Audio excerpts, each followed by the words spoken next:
My name is Jenna Hayes. I am 28 years old, a hairstylist at a small salon 2 blocks from the lake, where I grew up spending every summer weekend with my grandfather. And on a Tuesday night in October, sitting cross-legged on my bedroom floor with a rusted tackle box open in front of me, I found a memory card taped inside an empty fishing reel and understood, all at once, that my grandfather had known someone was going to come looking for it. The reel was old, a Fluger my grandfather had owned since before I was born, the kind of thing that looked, to anyone who didn't know better, like exactly what it was supposed to be, a piece of worn fishing equipment nobody in their right mind would think twice about. I had almost skipped it entirely, tired after unpacking 2 hours of lures and bobbers and tangled fishing line, ready to close the box and call it a night. Something made me pick it up one more time, turn it over, and notice the seam along the spool that didn't quite sit flush. Inside, wrapped in a small square of plastic and taped down with the kind of careful precision my grandfather brought to everything, sat a micro SD card.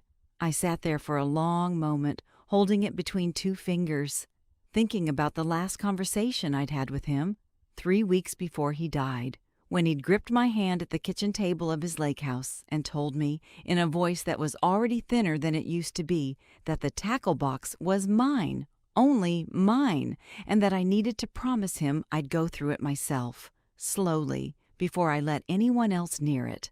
"I promise, Grandpa," I told him, not understanding, at the time, what exactly I was promising. Now, holding that tiny card in my palm, I finally did. To understand how I ended up on my bedroom floor at 11 at night with a memory card that would eventually blow apart my entire extended family, you have to understand my grandfather, and you have to understand my cousin Tyler, because the two of them, in very different ways, shaped everything that came after. My grandfather, Walter Hayes, was a quiet man who spent 40 years running a small hardware store before retiring to a modest house on Cedar Lake. The same lake where he taught me to cast a line before I was old enough for kindergarten. My grandmother died when I was 9, and after that, my grandfather lived alone, fiercely independent, refusing every suggestion from my Aunt Peggy that he move somewhere smaller, somewhere closer to family, somewhere easier to check in on. I was the only grandchild who actually went to the lake house regularly, the only one who sat on the dock with him on summer evenings, while the rest of my cousins were busy with soccer tournaments and sleepovers I never got invited to, because I preferred, honestly, being out on the water with an old man who never seemed to mind the silence. My cousin Tyler, 3 years older than me, came to the lake exactly twice a year, Thanksgiving and the 4th of July, and spent most of those visits on his phone, checking numbers on some app I never bothered to ask about. Tyler had built a career over the past several years as what he called a financial consultant, though the specifics of that title always felt slippery whenever anyone asked him directly. He worked mostly with retirees, he said, helping them manage investments and navigate the confusing paperwork that comes with aging, a service he described at family dinners with the practiced warmth of someone who had rehearsed the explanation many times. Aunt Peggy talked about him constantly, how successful he'd become, how many clients trusted him with their life savings. And I noticed, though I didn't think much of it at the time, that most of those clients seemed to be elderly people in small towns, very much like the one my grandfather lived in. I remember one Thanksgiving, maybe 4 years before my grandfather died, when Tyler showed up in a car that looked considerably nicer than anything his stated income could reasonably explain. Uncle Dale, Peggy's husband, joked about it over dinner, asked how the consulting business could possibly support that kind of vehicle, and Tyler laughed it off with some vague answer about commission structures and referral bonuses that nobody at the table pressed him on. I thought about that moment often afterward, wondering how many small warning signs our family had simply absorbed without question over the years. The way families do when confronting an uncomfortable pattern feels harder than pretending not to notice it. My grandfather, for his part, never seemed entirely comfortable around Tyler's success. Though he rarely said so directly, he asked careful, specific questions sometimes, the kind of questions that made Tyler shift subjects quickly. And I remember him once telling me, quietly on the dock during one of our fishing afternoons that he didn't fully trust a man who couldn't explain his own job in plain language. I didn't think much of that comment at the time either. It was simply one more small observation from a man who noticed everything and said very little about most of it. My grandfather's health began failing about a year before he died, a slow decline that started with his knees and ended, eventually, with his heart.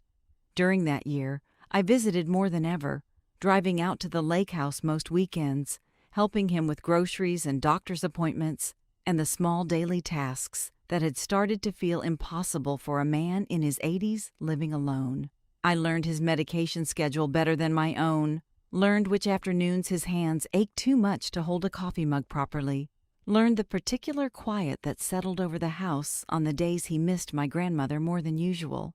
Tyler visited twice during that entire year, both times briefly, both times leaving with what I now understand were folders of paperwork he described, vaguely, as helping Grandpa get his affairs in order.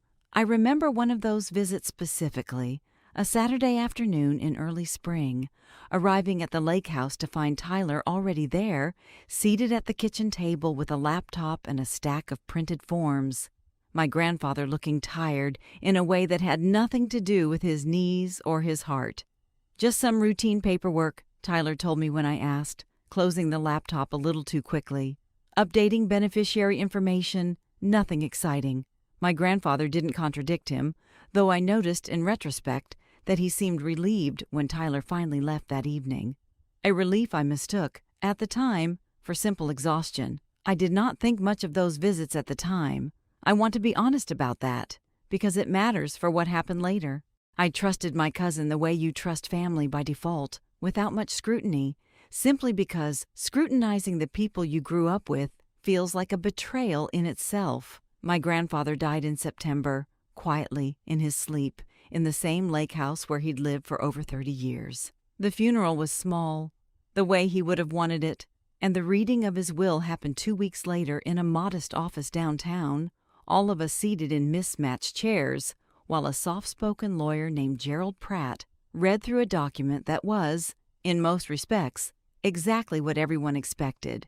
Each of the 6 grandchildren received $8,000 in cash, a fair, even split of what remained in my grandfather's savings account after medical expenses. The lake house itself went to Aunt Peggy, my grandfather's only living child, along with the small amount of stock he'd held for decades.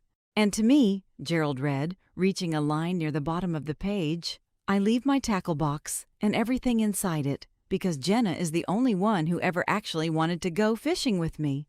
The room went quiet in a way that felt, at first, simply awkward, the kind of silence that follows an unequal division of sentimental value. Tyler, sitting across the table, laughed once, short and disbelieving. "A tackle box," he said. "That's actually what you got. A box of hooks." I didn't say anything.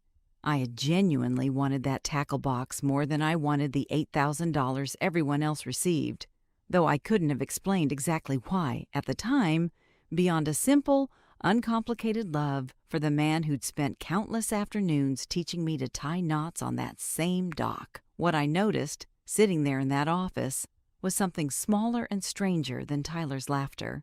He kept glancing at the tackle box sitting on the table in front of me, his expression shifting, somewhere underneath the performed disappointment, into something closer to genuine unease. I didn't understand that look until almost 3 weeks later. Tyler called me on a Thursday evening, his voice carrying a warmth I didn't fully trust, though I couldn't have said why at the time. "Hey, cousin," he said, "I've been thinking about you. About the tackle box, actually." I told him I hadn't gone through it yet, which was true. It had been sitting on my kitchen counter since the will reading, and some part of me kept putting off opening it, the way you sometimes delay something you suspect might make you cry. "I was thinking," he said, "maybe I could buy it from you. I know that sounds strange, but I've actually got a buyer, a guy who collects vintage fishing gear, and he offered a pretty ridiculous amount for a full estate lot like that. I'd give you $15,000 for it, more than the tools are probably worth, and you'd still have all your memories. Obviously, we could take photos of everything before it goes anywhere. $15,000 for a box of old fishing equipment that, by any reasonable estimate, might have been worth $200 or $300 at most, even accounting for a handful of vintage lures. I sat with that number for a long moment, feeling something cold settle into my stomach. "That's a lot of money for old tackle," I said carefully. "I know," he said too quickly. "This guy's kind of eccentric, honestly. He collects really specific stuff, and apparently Grandpa had some pieces from an era this guy's been hunting down for years. It's a weird hobby world, trust me. I told him I needed to think about it." He pushed a little harder than felt natural for a casual family favor, mentioning the offer again twice more before we hung up, and I found myself standing in my kitchen afterward, staring at the tackle box with a new, unfamiliar wariness. I did not sell it. I told him, over text 2 days later, that I wanted to keep it, that it meant more to me than money did. His response came back almost immediately, shorter than his usual messages, and something in the brevity felt like a door closing somewhere I couldn't see. "Understood," he wrote. "Let me know if you change your mind." He did not, in fact, let it go. Over the following 2 weeks, Tyler showed up at my salon twice, both times during my actual shifts, sitting in the waiting area making small talk with my coworkers until I had a break to speak with him, both times circling back, with increasing pressure, to the same offer, now raised to $18,000, then $20,000. My coworker Danielle mentioned afterward that he'd asked her, casually, what days I usually closed, a question that felt harmless in the moment and considerably less harmless once I thought about it later. He called my mother once too, something I only learned about after the fact, asking her to help convince me that selling the box made practical sense, that sentimental value didn't pay rent, that I was being stubborn over something that ultimately didn't matter. My mother, who had no reason yet to distrust her nephew, actually called me that week suggesting gently that maybe I should consider the offer, and I remember feeling, for the first time, a small crack of doubt about my own instincts, wondering if I really was simply being difficult over a box of old fishing gear.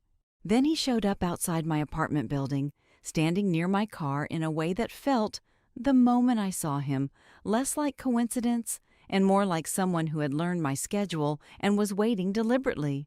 "I need that box, Jenna," he said that evening, his voice tighter than I'd ever heard it.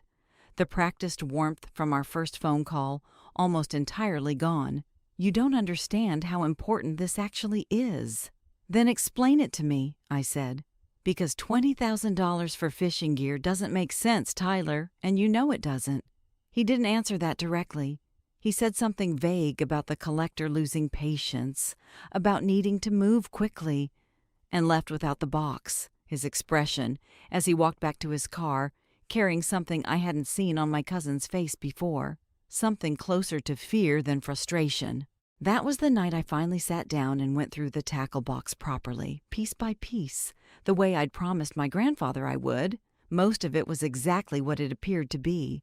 Decades of lures and hooks and spools of fishing line, organized with the same careful precision my grandfather brought to everything in his life. It was nearly midnight, my patience thinning, when I picked up an old Pfluger reel near the bottom of the box and noticed the seam that didn't sit quite right. The memory card, once I finally worked up the nerve to plug it into my laptop, contained a single video file dated just 4 months before my grandfather died. He appeared on screen sitting at his kitchen table, the same table where he'd told me, weeks later, to promise I'd go through the box myself. His voice, when he started speaking, was steady in a way that told me he had rehearsed this, that he understood exactly what he was recording and why. "Jenna," he said, "if you're watching this, then someone tried to get that tackle box away from you before you had a chance to look inside it properly, and that tells me everything I need to know about what's been happening. I want you to understand what your cousin Tyler has been doing," he continued, "and I want you to understand it clearly because I don't have much time left to explain it any other way." He described, over the following 11 minutes, a pattern he had discovered almost by accident. 5 months earlier, when he'd noticed a withdrawal from his savings account he didn't remember authorizing. He'd gone to the bank in person, spoken with a manager, and learned that a power of attorney document had been filed, granting Tyler authority over his financial accounts, a document my grandfather had never signed, never seen, never agreed to in any form. I confronted him, my grandfather said on the recording, his voice hardening slightly. He tried to explain it away as a misunderstanding at first. Some paperwork mix-up his office had processed too quickly. But I've known that boy his whole life. Jenna and I know exactly what a lie sounds like coming out of his mouth. What my grandfather described next was worse than a single forged document. Tyler, it turned out, had been building what amounted to a small operation, targeting elderly clients across 3 lakeside towns, people living alone, people without family checking in regularly, people whose signatures he had learned to forge well enough to pass a casual bank review. My grandfather described in careful detail the method he'd pieced together over months of quiet phone calls, how Tyler would introduce himself through a trusted intermediary, often an adult child living out of state, who welcomed the offer of local help, how he'd spend the first several months building genuine rapport, handling small, legitimate tasks before ever attempting anything larger, how the forged authority documents only appeared once trust had been thoroughly established and the victim's own family had stopped paying close attention. He kept a small notebook, my grandfather said on the recording, holding up a worn spiral pad toward the camera briefly before setting it back down. Names, dates, every phone call I made trying to piece this together. It's in the bottom of the tackle box, underneath the tray, in case anyone ever needs it for something official. My grandfather had spent his final months quietly investigating, calling a handful of old friends from around the lake, piecing together a pattern that pointed toward at least 4 other victims, one of whom, he said, was a widow named Eleanor Abernathy, who lived 2 houses down from him, and who Tyler was, according to my grandfather's careful notes, still actively working on. I couldn't go to the police with just my own account, my grandfather said near the end of the recording. Not without more proof, not without risking my own family exploding before I even had a chance to stop him properly. So I'm leaving this for you instead, because you're the only one who'll actually look. Find Eleanor. Find out what stage he's at with her. And whatever you do, don't let him get his hands on this box before you've watched every second of what I've left in here. The recording ended. I sat in my apartment at nearly 1 a.m, my hands unsteady, understanding for the first time exactly what my cousin had been trying to buy back from me for 3 weeks. I found the notebook exactly where my grandfather said it would be, tucked beneath the removable tray at the bottom of the tackle box, its pages filled with his small, careful handwriting, dates, phone numbers, notes from conversations with other lake residents, some of them clearly cautious about speaking openly, others more willing once my grandfather explained why he was asking. Eleanor Abernathy's name appeared multiple times, along with a phone number I recognized as belonging to the small local bank branch downtown, circled twice, with a note beside it that simply read, "Ask for the daughter." I did not call Tyler that night. I did something else instead, something that would end up mattering far more than any conversation with my cousin ever could. I drove out to Cedar Lake the following afternoon and knocked on Eleanor Abernathy's door. She was smaller than I expected, sharp-eyed despite her age, the kind of woman who answered the door with visible suspicion until I mentioned my grandfather's name, at which point her expression softened into something like grief. She remembered him fondly, she said, inviting me in for tea, telling me stories about fishing trips and neighborhood barbecues that stretched back decades. I asked her as gently as I could manage whether she knew a financial consultant named Tyler Hayes. Her hands went still around her teacup. "Yes," she said slowly. "He's been helping me with my accounts. My daughter set it up, actually. She thought I needed help keeping track of everything since Harold passed." "Your daughter," I said. "Does she still live nearby?" "Melissa," she said. "She works at the bank in town, actually. Has for years.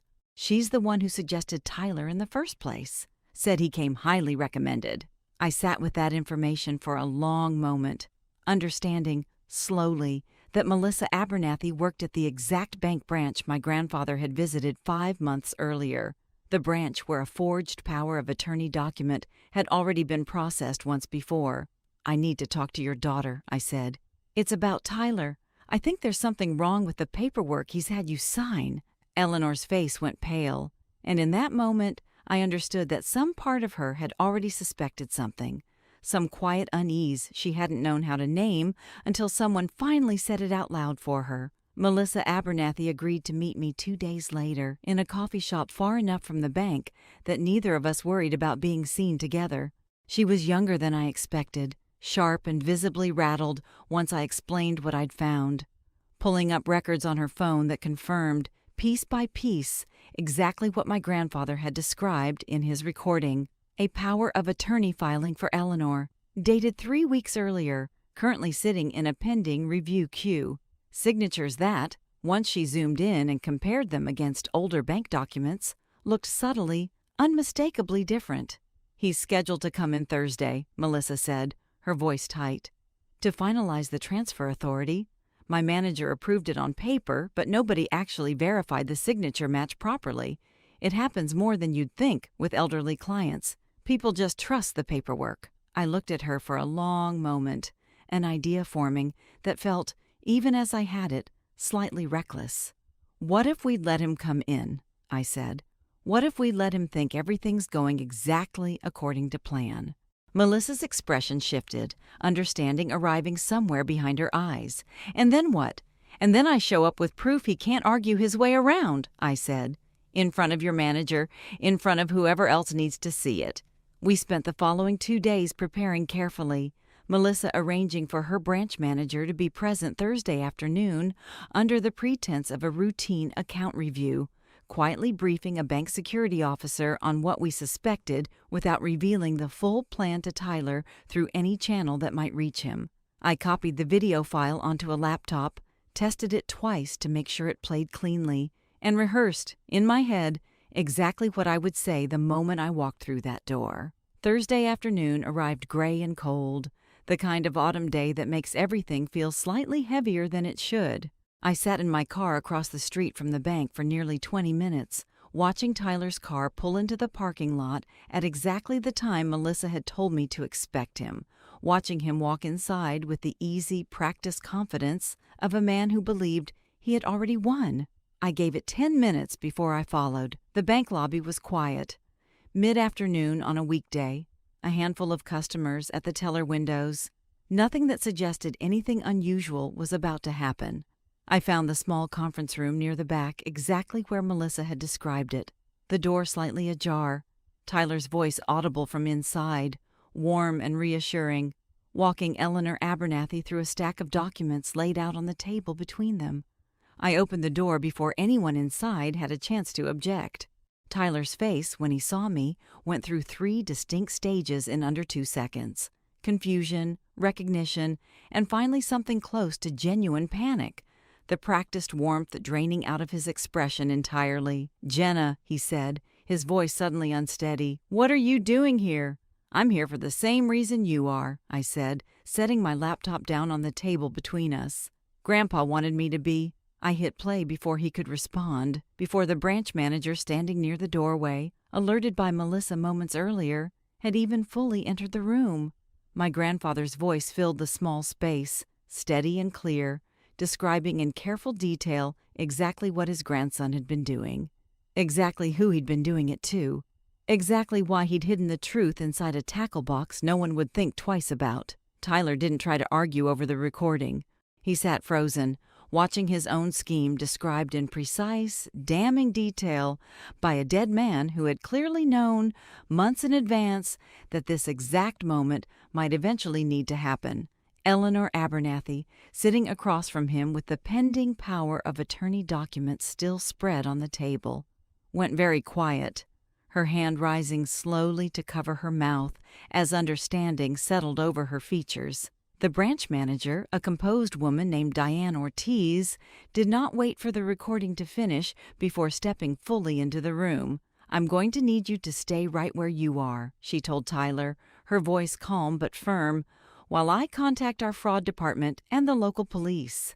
This paperwork isn't going anywhere until we sort out exactly what's been filed under Mrs. Abernathy's name." Tyler's composure, the same practiced warmth he'd used on Eleanor, on his own family, on strangers across 3 lakeside towns for who knew how long, finally broke completely. "You don't understand," he said, looking at me now instead of anyone else in the room, his voice cracking in a way I had genuinely never heard from him before. "I got into some trouble, real trouble. People I owed money to who don't wait patiently. And I just needed a little more time, a little more cushion. I was always going to pay it all back eventually." "That's what you told yourself while you forged Grandpa's signature," I said. "While you tried to buy back the one piece of evidence that could actually prove what you'd done. He didn't have an answer for that. He rarely did by the end, the same way people rarely do once the story they've been telling themselves finally collapses in front of witnesses who can see it clearly for the first time. The police arrived within 20 minutes, and what followed moved faster than I expected, faster than any of the quiet, drawn-out legal processes I had braced myself for. The forged power of attorney document, combined with my grandfather's recorded testimony and Melissa's bank records showing a pattern stretching back nearly 2 years, gave investigators more than enough to open a formal fraud case immediately. 3 additional victims came forward within the following month. Elderly clients across 2 other lakeside towns who had each, independently, noticed strange account activity they'd been too embarrassed or too confused to report on their own. Tyler was arrested that same afternoon in the small bank conference room in front of Eleanor Abernathy and Diane Ortiz, and me, the tackle box that had started everything sitting, absurdly, still on the passenger seat of my car outside, exactly where I'd left it that morning. Aunt Peggy called me that night, her voice a mixture of devastation and disbelief that I recognized, uncomfortably, from every family crisis I'd ever witnessed unfold around my grandfather over the years. "Did you know," she asked me, her voice barely holding together, "did you know this whole time and just let it happen?" "I found out 3 days before I stopped it," I told her. "Grandpa knew before either of us. He spent his last few months building the exact proof it would take to actually stop him, because he understood, better than anyone, that Tyler would never stop on his own." She didn't have anything to say to that. The silence on the line told me more than any argument could have. The particular silence of someone finally forced to see a pattern she had spent years choosing not to examine too closely. Uncle Dale called separately 2 days later, his voice carrying an anger I understood better than Peggy's grief, an anger directed partly at his son and partly, I think, at himself, for every small warning sign he'd laughed off at family dinners over the years. He asked whether there was anything he could do, some way to help make things right with Eleanor or the other victims, and I told him the most useful thing he could do was stay out of the legal process entirely and let it run its course without any family interference.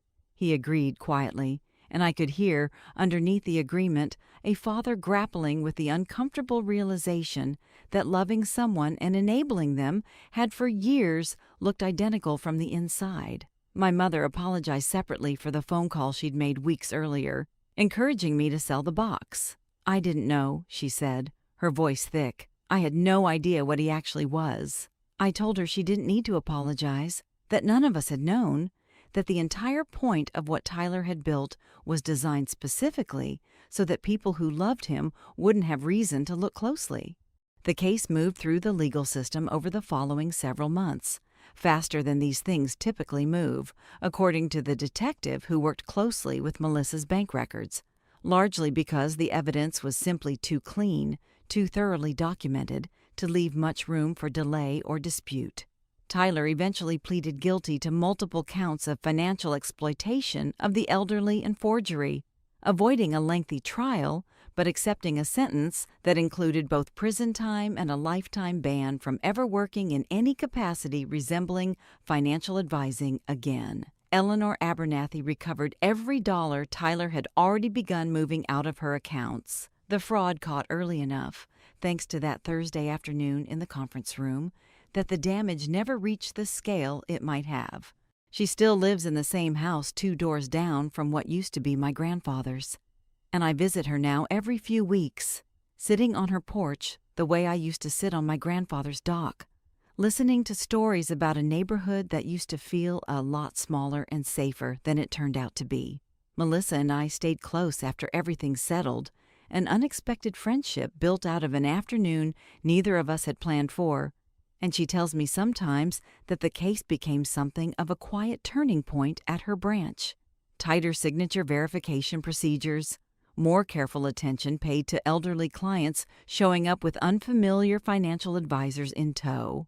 Small changes, she says, but changes that might actually catch the next Tyler before he gets as far as this one did. I still have the tackle box. It sits on a shelf in my apartment now, not hidden away in some closet the way I once might have kept it, but out in the open, exactly where I can see it. I go through it sometimes on quiet evenings, running my fingers over the same lures and hooks my grandfather organized so carefully, remembering afternoons on the dock that had nothing to do with fraud or forged signatures or any of the ugliness that came later, just an old man and a little girl who loved being out on the water together more than either of us ever needed to explain. I still fish, most weekends when the weather holds, out on Cedar Lake in the same spot my grandfather always preferred, the water calm in the early morning before anyone else is awake enough to disturb it. Eleanor joins me sometimes, sitting in a folding chair on the dock with a thermos of coffee, telling me stories about my grandfather that I'd never heard before, small kindnesses he'd shown the neighborhood over the decades that nobody had ever bothered mentioning to me directly. I think about him most out there, not the version of him lying in a hospital bed near the end, but the version who spent his final months quietly building a case against his own grandson, patient and precise, because he understood, better than any of us gave him credit for, that some kinds of love require you to fight quietly, carefully, and completely on someone else's behalf, even when you know you won't be there to see how the story actually ends. The tackle box everyone assumed was nothing turned out to be the last, most important thing my grandfather ever gave me. Not because of what it contained, though that mattered enormously, but because of what it asked of me in the end. Attention. Patience.